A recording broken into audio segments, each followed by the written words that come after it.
የባዕደን አባላት ከህዝብ ጋር የሚደረገውን ውይይት ነቀፉ። ውሳኔ ከተወሰነ በኋላ ህዝብን አወያዩ መባሉ ድርጅቱን ከህዝብ እየነጠለው ነው ብለዋል። በኦሮሚያ የተካሄደውን ንቅናቄ ደግፈዋል የተባሉ ባለሀብት ንብረታቸው ታገደ።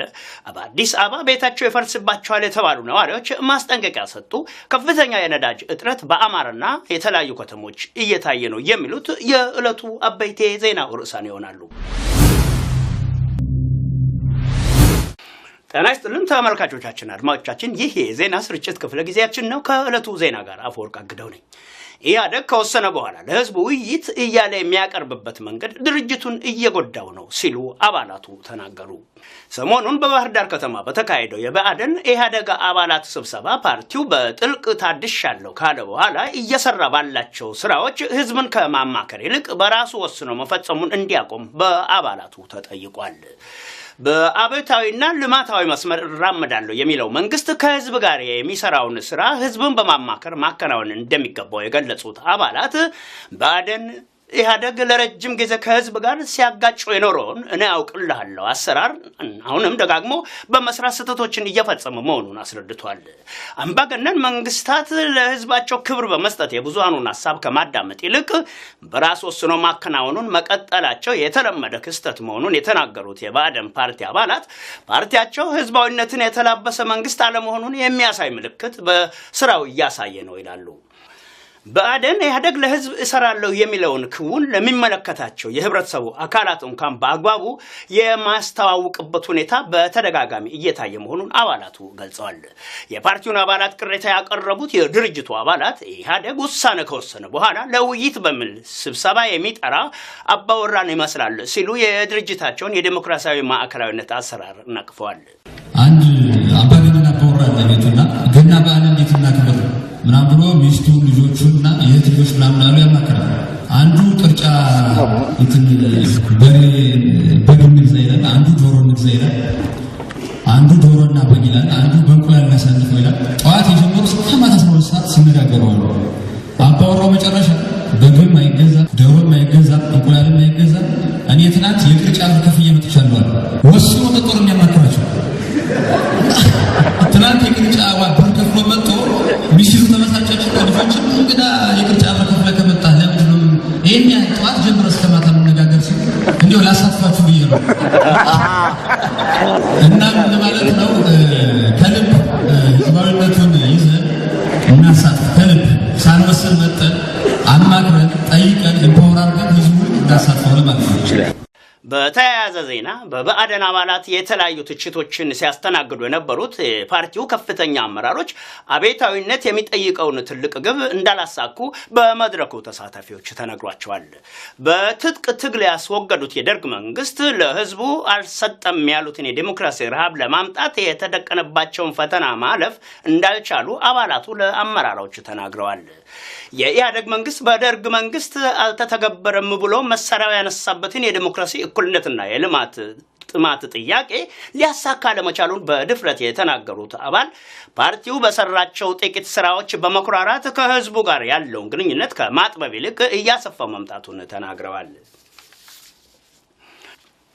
ገዢው ፓርቲ የአቶ ድንቃ ደያሳን ንብረት አገደ። በኦሮሚያ የሚካሄደውን ተቃውሞ ይደግፋሉ እንዲሁም ለአባገዳዎች ግብዣ አድርገዋል የተባሉትና በአሁኑ ሰዓት ውጪ በስደት የሚገኙት አቶ ድንቃ ደያሳ ሪፍት ቫሊ ዩኒቨርሲቲ ኮሌጃቸውን ጨምሮ ሶደሬ አካባቢ የሚገኘው መዝናኛ ክበባቸውም እንዲታገዱባቸው ተደርጓል። ሶደሬ አካባቢ ያለው መዝናኛ 76 ሚሊዮን ብር የታክስ ዕዳ አለበት በሚል ሰበብ እንዲዘጋ መደረጉንም ምንጮች ገልጸዋል። ሪፍት ቫሊ የዛሬ 17 ዓመት በ1.3 ሚሊዮን ብር ካፒታል በ5 ባለሀብቶች የተቋቋመ ነበር። በኦሮሚያ ከተካሄደው ህዝባዊ ንቅናቄ ጋር በተያያዘ በርካታ ባለሀብቶች ማዕከላዊ ታስረው ይገኛሉ። በአማራ ክልል የነዳጅ እጥረት እየታየ ነው። በአማራ ክልል በተለያዩ ከተሞች በሚገኙ በርካታ የነዳጅ ማደያዎች የቤንዚንና ናፍጣ እጥረት መታየቱን ወኪላችን ዘግቧል። ወጣ ገባ በሚል ሁኔታ ሲከሰት የቆየው የነዳጅ አቅርቦት ከያዝነው ወር መጀመሪያ አንስቶ ከእለት ወደ እለት እጥረቱ እየተባባሰ መሄዱን አሽከርካሪዎች ለዘጋቢያችን ተናግረዋል።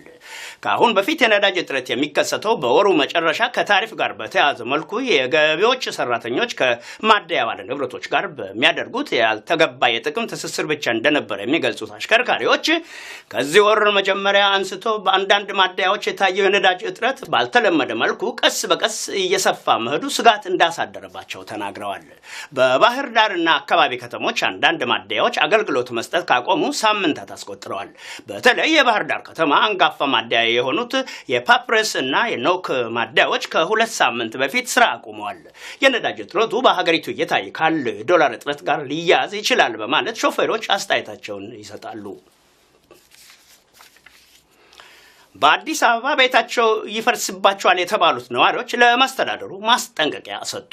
የአዲስ አበባ ማስተዳደር በ10 ሺዎች የሚቆጠሩ በወረዳ 9፣ 10፣ 11፣ 12 እና 13 የሚገኙ ቤቶችን ለማፍረስ ማስታወቂያ ካወጣ በኋላ በወረዳ 10 እሁድ ህዝቡ ለስብሰባ የተጠራ ሲሆን በከፍተኛ የቁጣ ስሜት የነበረው ህዝብ እኛ የእናንተን መዋሸት መስማት ሰልችቶናል፣ በቃችሁን፣ ቤታችንን አታፈርሱትም፣ ደጃፋችን ላይ እንሞታለን፣ ሂዱልን በማለት ስብሰባው እንዲበተን ተደርጓል።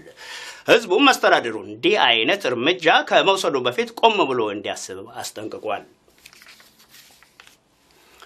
በፈረንጆች አዲስ ዓመት ዋዜማ በቱርክ ምሽት ክበብ ውስጥ ለተፈጸመው ጥቃት አይሲስ ኃላፊነቱን ወሰደ።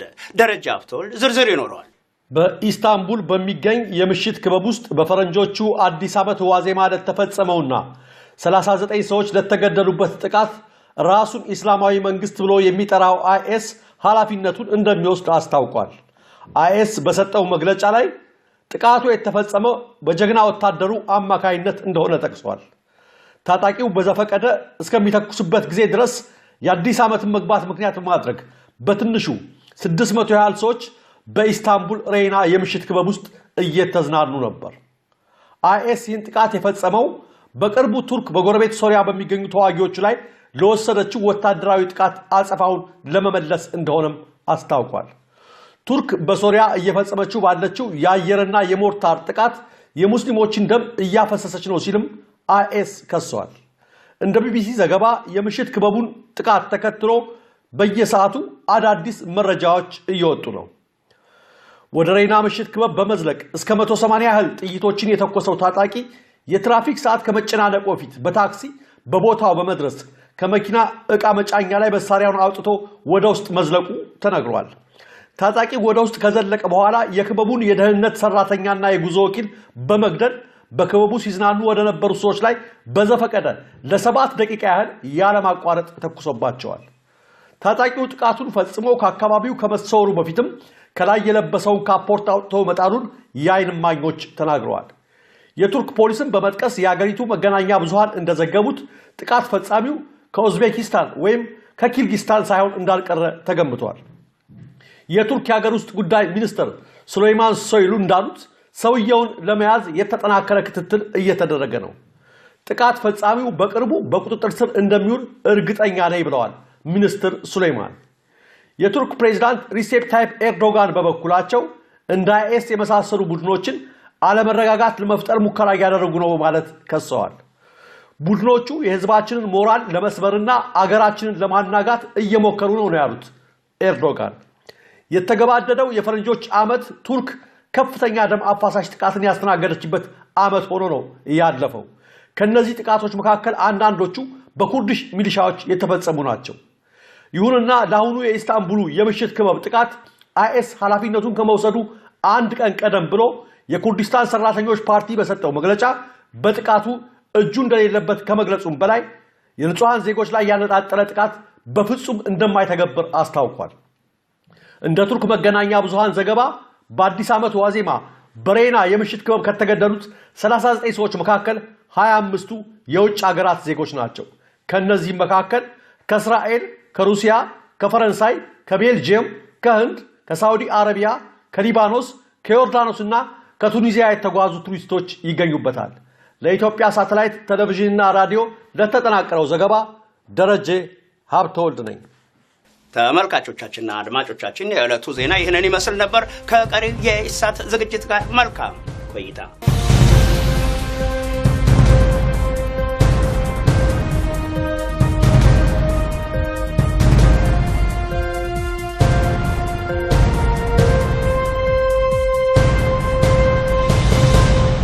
ታሪፍ ጋር በተያያዘ መልኩ የገቢዎች ሰራተኞች ከማደያ ባለ ንብረቶች ጋር በሚያደርጉት ያልተገባ የጥቅም ትስስር ብቻ እንደነበረ የሚገልጹት አሽከርካሪዎች ከዚህ ወር መጀመሪያ አንስቶ በአንዳንድ ማደያዎች የታየው የነዳጅ እጥረት ባልተለመደ መልኩ ቀስ በቀስ እየሰፋ መሄዱ ስጋት እንዳሳደረባቸው ተናግረዋል። በባህር ዳርና አካባቢ ከተሞች አንዳንድ ማደያዎች አገልግሎት መስጠት ካቆሙ ሳምንታት አስቆጥረዋል። በተለይ የባህር ዳር ከተማ አንጋፋ ማደያ የሆኑት የፓፕረስ እና የኖክ ማደያዎች ከሁለት ሳምንት በፊት ስራ አቁመዋል። የነዳጅ እጥረቱ በሀገሪቱ እየታየ ካለው የዶላር እጥረት ጋር ሊያያዝ ይችላል በማለት ሾፌሮች አስተያየታቸውን ይሰጣሉ። በአዲስ አበባ ቤታቸው ይፈርስባቸዋል የተባሉት ነዋሪዎች ለመስተዳደሩ ማስጠንቀቂያ ሰጡ። የአዲስ አበባ መስተዳደር በ10 ሺዎች የሚቆጠሩ በወረዳ 9፣ 10፣ 11፣ 12 እና 13 የሚገኙ ቤቶችን ለማፍረስ ማስታወቂያ ካወጣ በኋላ በወረዳ 10 እሁድ ህዝቡ ለስብሰባ የተጠራ ሲሆን በከፍተኛ የቁጣ ስሜት የነበረው ህዝብ እኛ የእናንተን መዋሸት መስማት ሰልችቶናል፣ በቃችሁን፣ ቤታችንን አታፈርሱትም፣ ደጃፋችን ላይ እንሞታለን፣ ሂዱልን በማለት ስብሰባው እንዲበተን ተደርጓል። ህዝቡ መስተዳድሩ እንዲህ አይነት እርምጃ ከመውሰዱ በፊት ከህዝብ ጋር የሚሰራውን ስራ ህዝቡን በማማከር ማከናወን እንደሚገባው የገለጹት አባላት ብአዴን ኢህአዴግ ለረጅም ጊዜ ከህዝብ ጋር ሲያጋጭ የኖረውን እኔ አውቅልሃለሁ አሰራር አሁንም ደጋግሞ በመስራት ስህተቶችን እየፈጸመ መሆኑን አስረድቷል። አምባገነን መንግስታት ለህዝባቸው ክብር በመስጠት የብዙሃኑን ሀሳብ ከማዳመጥ ይልቅ በራስ ወስኖ ማከናወኑን መቀጠላቸው የተለመደ ክስተት መሆኑን የተናገሩት የብአዴን ፓርቲ አባላት ፓርቲያቸው ህዝባዊነትን የተላበሰ መንግስት አለመሆኑን የሚያሳይ ምልክት በስራው እያሳየ ነው ይላሉ። ብአዴን ኢህአዴግ ለህዝብ እሰራለሁ የሚለውን ክውን ለሚመለከታቸው የህብረተሰቡ አካላት እንኳን በአግባቡ የማስተዋወቅበት ሁኔታ በተደጋጋሚ እየታየ መሆኑን አባላቱ ገልጸዋል። የፓርቲውን አባላት ቅሬታ ያቀረቡት የድርጅቱ አባላት ኢህአዴግ ውሳኔ ከወሰነ በኋላ ለውይይት በሚል ስብሰባ የሚጠራ አባወራን ይመስላል ሲሉ የድርጅታቸውን የዲሞክራሲያዊ ማዕከላዊነት አሰራር ነቅፈዋል። አንድ አባገነን አባወራ ለቤቱና ገና በዓል እንዴት እናክብር ምናምን ብሎ ሚስቱ ልጆቹና የእህት ልጆች ምናምን አሉ ያማከራል። አንዱ ቅርጫ እንትን በግ እንግዛ ይላል፣ አንዱ ዶሮ እንግዛ ይላል፣ አንዱ ዶሮና በግ ይላል፣ አንዱ በእንቁላል እናሳልፈው ይላል። ጠዋት የጀመሩ እስከ ማታ 12 ሰዓት ሲነጋገሩ አሉ። አባወራው መጨረሻ በግም አይገዛ፣ ዶሮም አይገዛ፣ እንቁላልም አይገዛ፣ እኔ ትናንት የቅርጫ ብር ከፍዬ መጥቻለሁ አለ። ወስኖ መጥቶ ነው የሚያማክራቸው። ትናንት የቅርጫ ብር ከፍሎ መጥቶ ሚስቱ ተመሳጨች። ልጆች እንግዳ የቅርጫ ብር ከፍለ ከመጣ ለምንድን ነው ይሄን ያህል ጠዋት ጀምሮ እስከ ማታ መነጋገር ሲል እንዲሁ ላሳትፋችሁ ብዬ ነው። እና ለማለት ነው ከልብ ህዝባዊነቱን ይዘን እናሳትፍ፣ ከልብ ሳንወስን መጠን አማክረን ጠይቀን ኢምፓወር አድርገን ህዝቡ እናሳትፈው ለማለት ነው። በተያያዘ ዜና በብአዴን አባላት የተለያዩ ትችቶችን ሲያስተናግዱ የነበሩት የፓርቲው ከፍተኛ አመራሮች አቤታዊነት የሚጠይቀውን ትልቅ ግብ እንዳላሳኩ በመድረኩ ተሳታፊዎች ተነግሯቸዋል። በትጥቅ ትግል ያስወገዱት የደርግ መንግስት ለህዝቡ አልሰጠም ያሉትን የዲሞክራሲ ረሃብ ለማምጣት የተደቀነባቸውን ፈተና ማለፍ እንዳልቻሉ አባላቱ ለአመራሮች ተናግረዋል። የኢህአዴግ መንግስት በደርግ መንግስት አልተተገበረም ብሎ መሳሪያው ያነሳበትን የዲሞክራሲ እኩልነትና የልማት ጥማት ጥያቄ ሊያሳካ ለመቻሉን በድፍረት የተናገሩት አባል ፓርቲው በሰራቸው ጥቂት ስራዎች